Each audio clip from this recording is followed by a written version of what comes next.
there. Are you aging? Silly question, right? We're all aging. But I want to just tell you, we're not all ticking the same aging milestones at the same pace.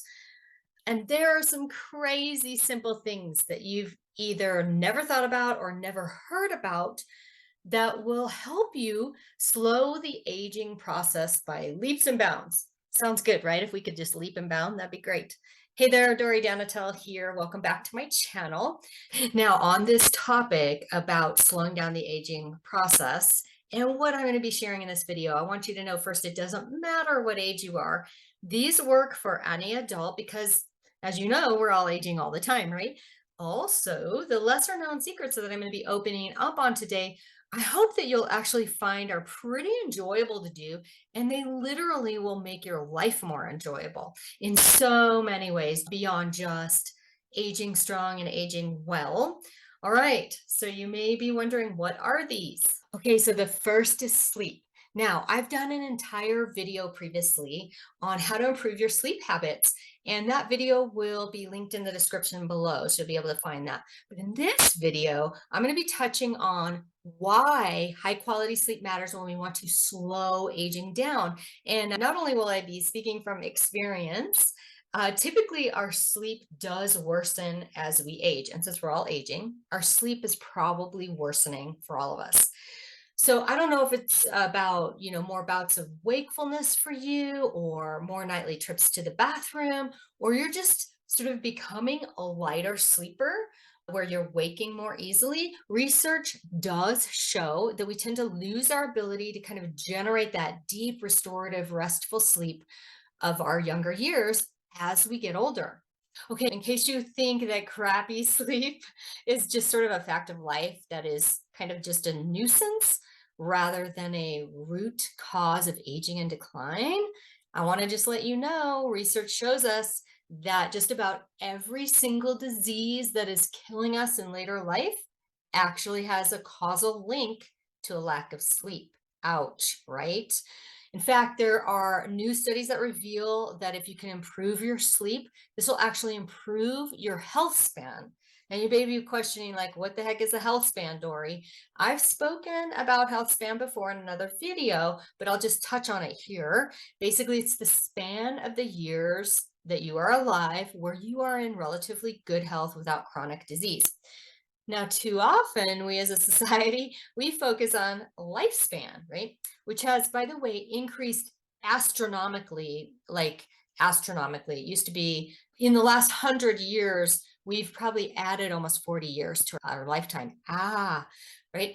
So it's increased, but the health span just isn't keeping up with this increase in lifespan, meaning that we live longer and we live less healthy for longer, which doesn't sound fun now, does it? Health really, as we're living longer, is not on our side, all right? But what they say is high quality sleep is a big factor here. All right, so before you run out and go get some sleeping pills, I want to warn you that studies show that sleeping pills are really not the best choice. First, those can cause dependency, but also sleeping pills have proven to be super risky for those over 65. They actually are causing more falls. And you know that falls, if you haven't heard it, let me just be the first to tell you, if you have a fall, that is usually the beginning of the end. I'm sorry to be so blunt, but it's true. You want to avoid that. So sleeping pills can cause falls. They cause increased hospitalizations, probably for the same reason. They actually contribute to dementia. They're shown to do that, and mental struggles. Okay, so I want you to plan or really be thinking, if you're currently taking sleeping pills, maybe start looking at some natural remedies. If you're not currently taking them, let's talk about some natural remedies, or let's learn about some. By the way, the way to learn about those more is to check out the video that's linked in here. So I'm not going to spend time going over all those today, but just know that you can find those natural remedies in my video, and you can also do a Google search. And what I would suggest is that you start to stack some of those natural remedies and see what really works. And I bet that you're going to be surprised. I've actually done this myself because I did see my sleep, like good sleep, starting to be more and more difficult. And I really, really think that prioritizing your sleep is a valid pursuit as a very first step. So next, This one's probably going to shock you a little bit. And that is, ready for it? Taking care of your teeth or good oral care. And that actually is now proving to be a key factor in aging well. Isn't that? It's bizarre, but true. And it's probably not exactly in the way that you're thinking. So let's kind of get into that. Yes, flossing and oral care can help us keep our teeth intact as we age. And that means our smile remains, and that's good. But what you may not know is that teeth and mouth care is actually related to multiple chronic conditions that actually speed up aging. So let's talk about those. Good oral care is imperative because without that, it can contribute to heart disease, osteoporosis, Alzheimer's, diabetes. Those are major conditions. So who knew that your flossing routine could actually determine some of your health outcomes as you get older? The great thing about this is that adding daily flossing, if you're not already doing that, is pretty simple by just making it a part of your toothbrushing routine. Most of us would do that every day.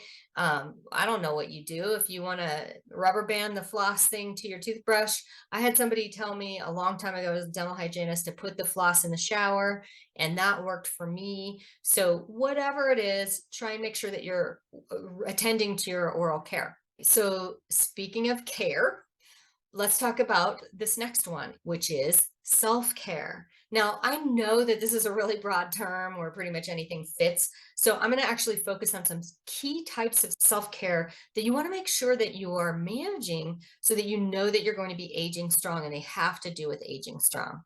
The first one is physical self-care. Okay, so physical self-care can be anything from a day at the spa. Told you it was enjoyable, right? Or taking a walk outside, especially, but taking a walk, right? So anything that you can do to enhance your overall physical well-being is going to give you better overall mental health. And that can be things like eating healthy, getting some exercise, anything that really helps you feel physically good in your body. Okay, those are things that you want to think about for physical self-care. So the next one's going to be emotional self-care. And emotional self-care can be kind of allowing yourself to feel your emotions. This is something that is popular nowadays, but maybe not so much when you were younger. So maybe sort of counterintuitive for you, but you really want to be able to get in touch with your emotions without judgment, right? Just like, hey, what am I feeling? What is bothering me right now? Okay, so this can include things also like figuring out what makes you laugh, right? Complimenting yourself when you look in a mirror. I can't tell you how many women I work with. This used to be me. I wouldn't even walk by a mirror, but how many, when they go to the mirror, that they pretty much take themselves down. They pick apart every single thing. Listen, you want to know what is amazing about your body? You call me or DM me. I want to sit there. Be ready, because I'm going to give you a laundry list of things that you can say to your body or about your body that are amazing, things that you do not know, which I'll be ready with. So give me a call. Allowing yourself to cry when you either when you feel sad or just, hey, do you ever feel like a good cry? It's such a release, right? There's certain shows I watch for that, or any Hallmark, movie or something could do that maybe. But anyway, so there's some ideas for emotional self-care. Other things are spending time with loved ones and watching favorite movies, speaking of Hallmark, right? Or rereading books that you love. So any of those things can kind of be that really touching your emotions and make you just sort of feel great. Those are the things that you want to be doing. All right, next on the list of self-care categories is psychological self-care. Now, what's the difference between emotional and psychological?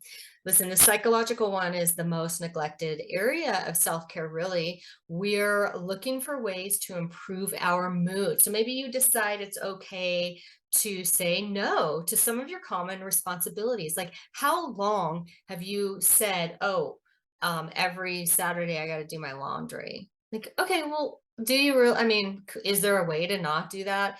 And if you're doing it, does it make you feel good, right? Does it bring you joy? What happens with that? So I want you to be thinking about, what am I doing that I really don't probably need to keep doing. All right. Or I can at least take some time off from it. Okay. Or get someone else to do it. Even better. All right. Or you could also treat yourself to some fun outings, accept and appreciate compliments from others. I really want to hone in again on this compliment thing. Like you accept it. We so often as women go, oh, no, and we just put it aside. But no, I want you to take that in and say, thank you. That makes me feel so great, right? So another thing is to do some self-reflection. I want you to give space to that inner experience. That can be thoughts. Last time we talked about feelings. That's okay too. That's part of the psychological healthcare. Our thoughts and our feelings and our attitudes and perceptions. And I want you to do that without judgment, right? Again, this could look like journaling exercises or just reflection. I was with a friend yesterday and we did a bunch of reflection on our summer. She was gone all summer and some of her family situations and my family's. And it just felt good to be able to share that with somebody. So do those types of things for the psychological health, self-care, excuse me. And finally, we're going to talk about spiritual self-care. So I don't know whether you believe in God, Allah, Buddha, or you're agnostic or atheist. It's really important to embed some spiritual self-care into your routine. And spiritual self-care is about getting in touch with your inner human spirit and your soul. And that could look like contributing to causes that you care about. So maybe donating money or volunteering to those causes, meditating, prayer, spending time in nature. I've mentioned nature a couple times. Exploring creative outlets, right? Do you love to draw or would you? Do you like some sort of craft? Yes, do those. Whatever lights up your soul. So why are these so especially important as we age, these categories of self-care? First off, first and foremost, isolation. So as we age, it's really common to have this sort of underlying low sense of loneliness. And this is, you got to listen to this. This is as dangerous as smoking 15 cigarettes a day. Now, if you're a smoker and you're smoking 15 cigarettes a day, then I would say that's probably first order of business for you. However, you're probably not because you're into this, getting healthier. So I just want you to know this idea of sitting in your little siloed area. We get more and more and more isolated as we age. We tend to. And I really want to encourage you not to do this. Now, depression ends up becoming we think it might be a normal part of aging, but guess what? It is not. And so this idea of tending to our self-care actually is an antidote, right? So it is not depression and loneliness and isolation does not need to and is not necessarily considered a normal part of aging. So let's not make it that, okay?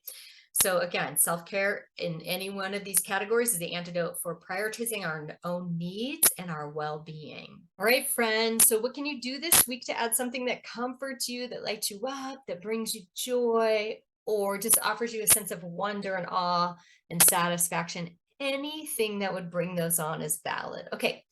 So far we've talked about sleep, mouth care, the surprising thing of mouth care, and some categories of self-care. What else is there that really changes the aging landscape for us? And these are qualified, proven strategies I want to talk about.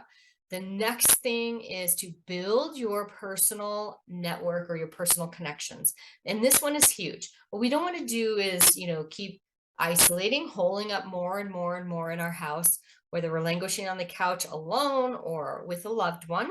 It's super important to extend ourselves out, to meet with others, to get to know others, to be curious about others.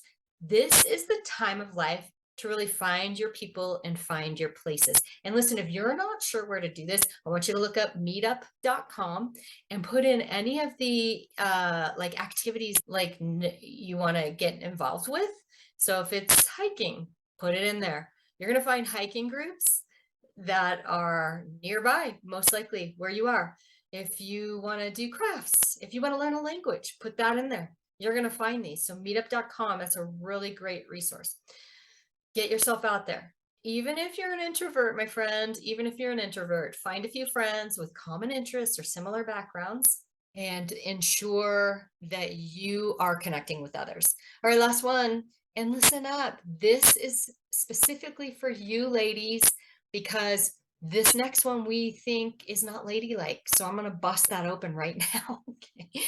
And that last thing on the list is strength training. Now, I'm not here to say cardio work is not good for you. It is. And more often than not, it's the main way that we end up moving our bodies as we age. So that could look like walking. The cardio stuff might be walking. It might be riding a stationary bike, something like that. The problem is that the very best movement to combat aging bodies is actually proven to be resistance training. And I promise you, you will not get bulky. I know as women, we're worried about that, but it is pretty much physically impossible or very unlikely that we would ever get bulky. But our bones are going to get healthier. This improves bone density, and this just makes us less likely to, be injured or have a fall because we have better bone density. And there's a bonus. When you build muscle, you generally let go of fat, in particular, visceral fat. And what is visceral fat? That's the fat that gathers around your middle as you age. And the thing about this abdominal fat, it's going to start to melt off as you do resistance training, which is good because that fat is connected to many chronic and deadly conditions. And here's the other thing, you cannot spot reduce it. All right. It's more of a whole body endocrine situation that is going to only be able to be addressed with strength training, it's been shown. So I'll probably be doing a video specifically on this abdominal fat and how to change your body composition. So that'll be coming soon. So you definitely want to make sure that you're subscribing to my channel. So just hit the subscribe button if you haven't already. And that way you'll be alerted anytime a new video drops. And then you can also find me on my website, Your Wisdom Wellness, or on social media in various places. You'll see links in the description below, and reach out if you want to. If you're finding me on social media, you can DM me or comment on something and we'll chat. Okay. All right, friends. I'll see you on the next one.